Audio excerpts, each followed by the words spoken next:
मी बाबासाहेबांवर कविता लिहिली तर मला काही लोकांचे फोन आले म्हणे महाराज तुम्ही बौद्ध आहात का. मी शिवाजी महाराजांवर कविता लिहिली तर मला काही लोकांचे फोन आले म्हणे महाराज तुम्ही मराठा आहात का. मी महात्मा ज्योतिबा फुल्यांवर कविता लिहिली तर मला काही लोकांचे फोन आले म्हणे महाराज तुम्ही माडी आहात का. मी तुकाराम महाराजांवर कविता लिहिली तर काही लोकांचे फोन आले म्हणे महाराज तुम्ही कुणबी आहात का. मी मोहम्मद पैगंबरावर कविता लिहिली तर काही लोकांचे फोन आले म्हणे महाराज तुम्ही मुसलमान आहात का. मग आता परवाच्या दिवशी मी माणसावर कविता लिहिली, मला अजूनही कोणाचा फोन नाही आला तुम्ही माणूस आहे काय म्हणून.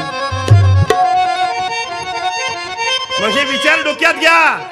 यासाठी शिवाजी महाराज बाबासाहेब आंबेडकर तुकडोजी महाराज का सांगतात हे गरजेचे आहे की शिवरायांच्या पंखाखाली मुडीच नव्हती वान.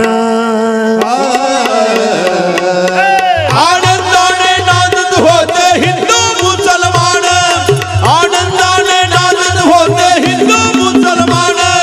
शिवरायाच्या पंखाखाली मुडीच नव्हती वान.